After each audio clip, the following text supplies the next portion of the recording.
Hi, everyone. My name is Julia Ferrioli. My pronouns are she, her, and I am recording this for Open Source Stories. And I'm here with Emma. Emma, would you like to introduce yourself? Hi, Julia. Hi, everyone. My name is Emma Irwin. My pronouns are she and her, and I am coming from Vancouver Island here today to talk to you. Thank you. Exciting. I've never been to Vancouver Island, that is. Uh, Yes, you're invited. It's excellent. lovely here. Excellent. I'm in Seattle, so not too terribly far.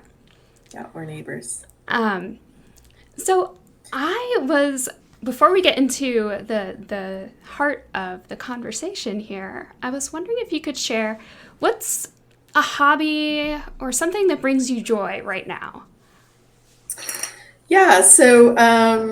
That question is answered with kind of a simple word around gardening and plants. And I never used to be a gardener. I think the pandemic really made it something that I cared about, but over the last 2, 3 years, it's become something that really brings me joy. Mm. And especially this year, I've planted all my own seeds, and I have a window seat in my living room where no one's allowed to sit there anymore. It's like an inside garden house, hot house, and so I have planted all. I call them my babies, and my children will say like, "Look out for mom's babies," because they're all sort of growing. And I've tried all kinds of things this year that I hadn't had success with before. And it just brings me joy every day seeing how much more they've grown, and thinking about getting them out to the garden when it's warm enough. Yeah, I've been recently trying to get back into gardening as well. A lot of cleanup to do over here, though. So yeah. Yeah, the Mother Nature's always coming for anything you clear away. What is one of the plants that you're growing from seed? Some of the ones that I'm trying this year that I haven't tried before are just green beans, and they're growing like really fast. Maybe that's where Jack and the Beanstalk story comes from. I'm just realizing.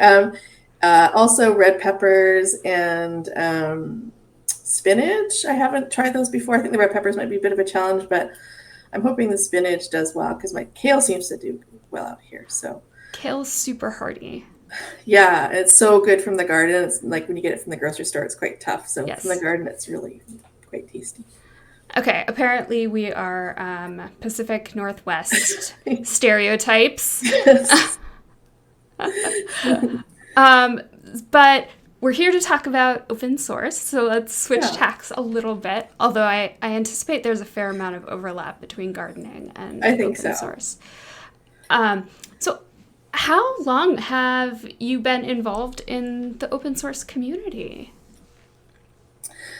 That's a really good question because I think it was definitely a journey where I sort of discovered open source early in my developer career, which would probably be close to 20 years ago. As a developer, I got my first job working in, I guess, what would now be a startup, and our a lot of the technology that we were working with in programming languages were open source. We were trying to, kind of help those customers and organizations that couldn't afford some of the expensive, pricey solutions. And so I was kind of introduced to it just through my first job, and then slowly learned about communities of some of the technology and programs we're using.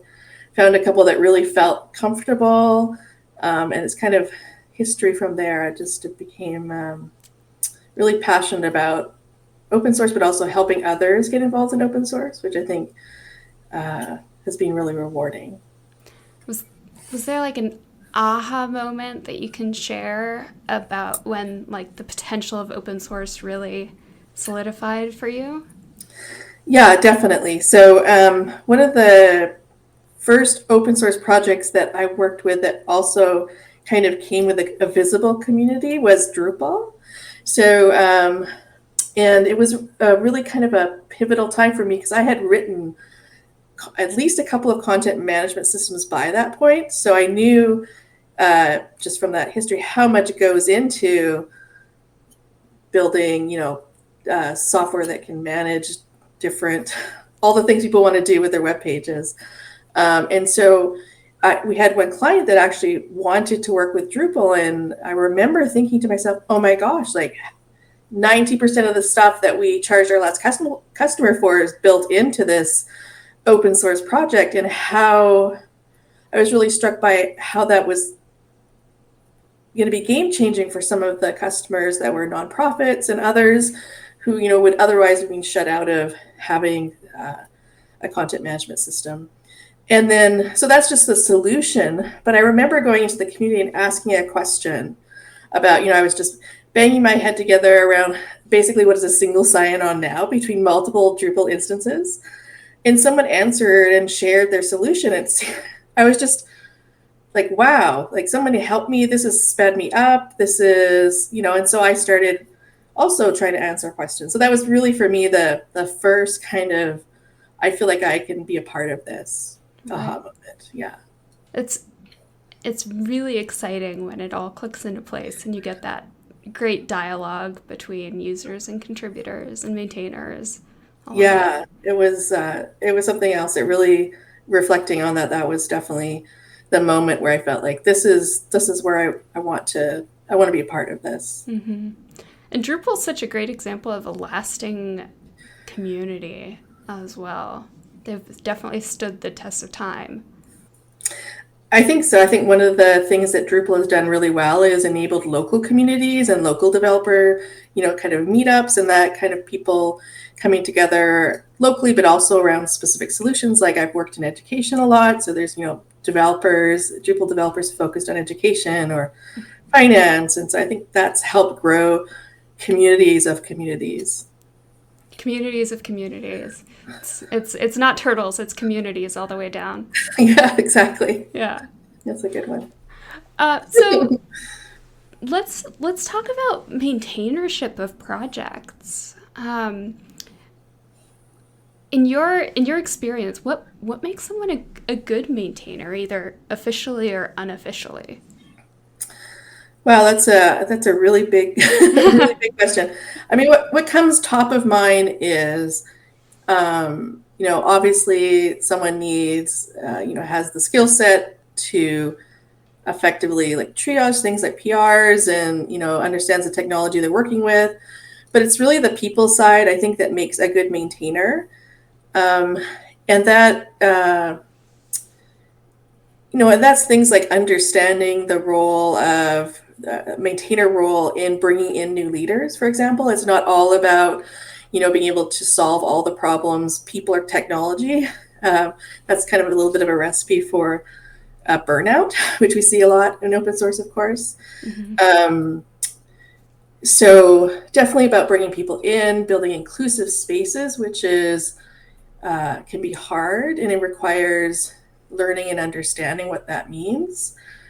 And I think just being curious. I think probably the theme in all of that is being curious. Like, how can I help people be more successful? How can I help people step up into leadership roles?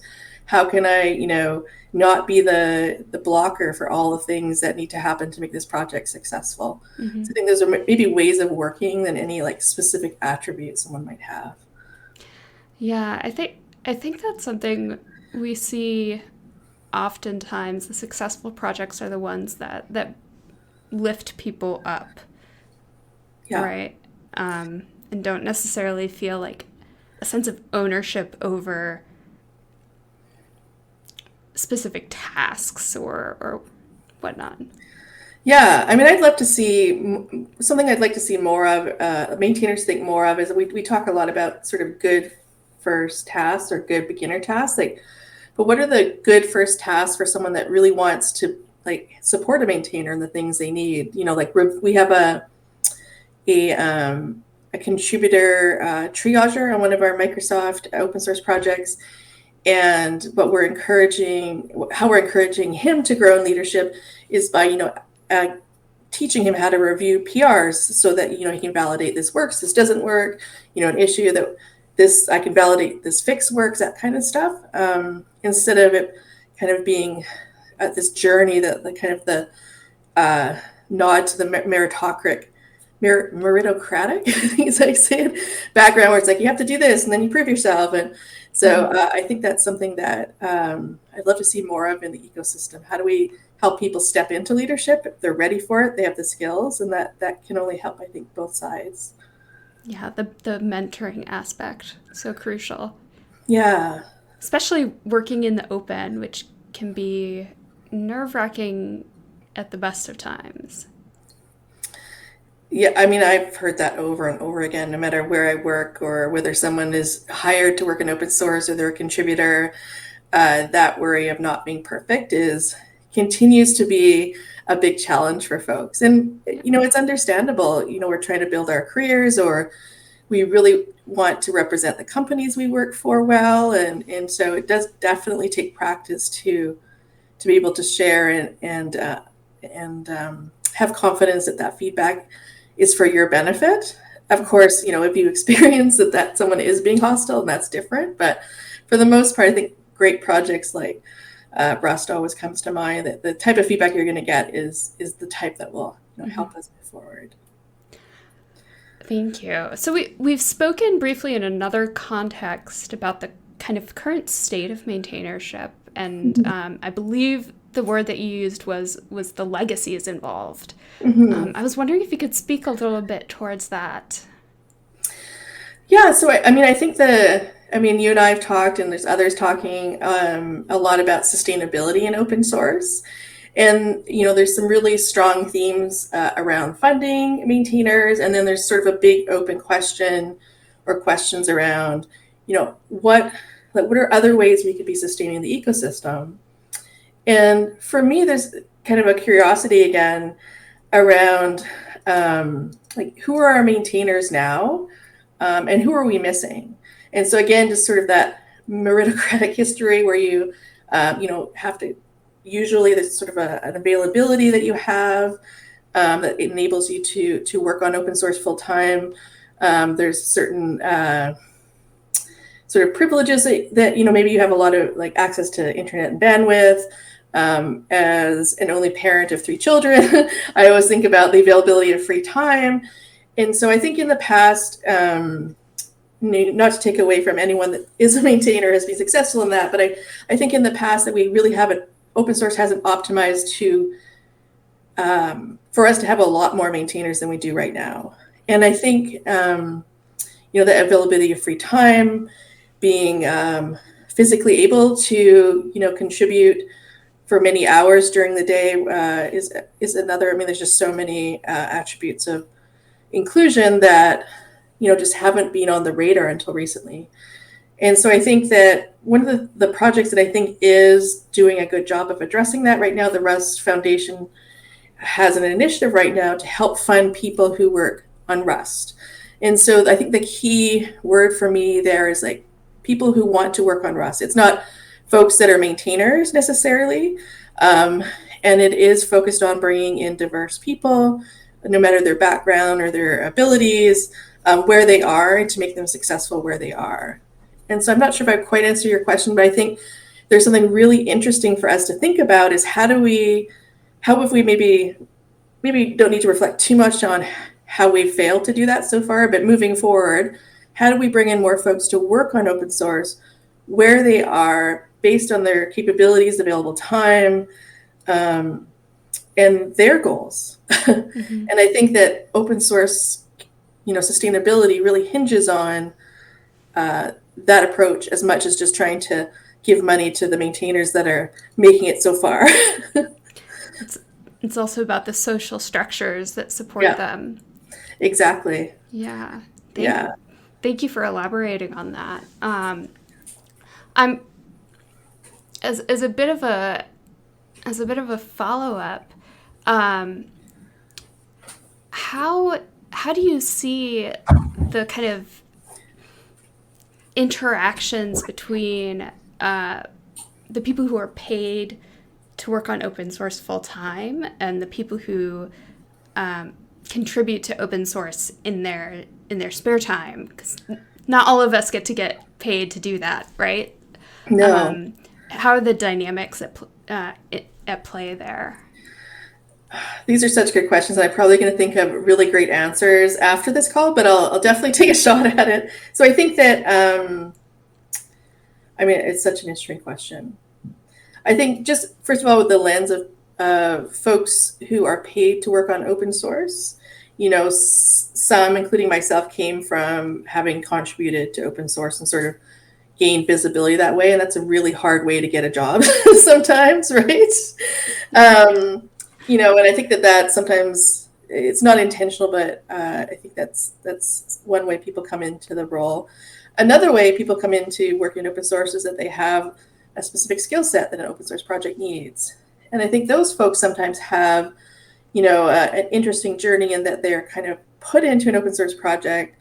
They might not understand all that means as far as their role in building healthy and inclusive community. Something that I've done at Microsoft and I do at Mozilla is I run code of conduct, inclusive governance training, I call it, just to help people who are new to open source or curious how interacting and creating those spaces, what it looks like and what our obligation is. Mm-hmm. So those are two things that come to mind when somebody is working for an open source project. For those that are not, I think definitely that it can be really rewarding depending on who the project is. I've worked with some great projects that really seem to care about my success and set me up that way. I've also worked for those where I kind of went flat out and never really gained maybe the skills that I was hoping to or the mentorship that I was hoping to. So I guess I would say that those who are not paid take a lot more risk. There's a lot more risk in working. And, that can be, from a safety perspective, when we're talking code of conduct, it's a risk just stepping into an open source project and trusting that folks have your best interest at heart. It can be a risk in that you're donating time that may not be appreciated. But the flip side is also true. Finding a community of people where you feel like you belong, where you're like so excited to see them every day, and where your work is valued and recognized. So it's a risk, but it's also like huge opportunities. And I think some projects are getting a lot better at really demonstrating to folks like which projects those are. So hopefully that answered your question. There's a bit of mulling over. Yeah, no, that was excellent. Thank you. I know we only have a couple minutes left. Is there anything else you'd like to add today as some parting thoughts or wisdom? I guess I would just add on to the last bit that we talked about, in that I think there are also some folks that really can never contribute to open source. That their livelihood does not make it possible. So, but something to leave with. Oh my gosh! I mean, I guess I would say that I'm still, one of my favorite things about open source is the opportunity to learn and grow. I personally had, like a 1-year developers. I guess they're like a boot camp, but not really. And I did a lot of open source in my career. I sort of hit that glass ceiling, and I would consider, what do I want to learn and what projects are, building that software. And I would head over there and kind of like just learn and watch. And so I just love to think of open source as a great place to learn, and for those who are curious about pretty much anything, to learn and kind of get past any glass ceilings they're hitting. Good projects, of course, being the places to learn. See, it's kind of the world's university in some senses. Yeah, I think so. I feel very, very privileged to have had the opportunity to work with great projects and mentors, and hopefully it can be that for other people as well. Awesome. Well, thank you, Emma. Thanks so much for joining us on Open Source Stories. And thanks, Julia.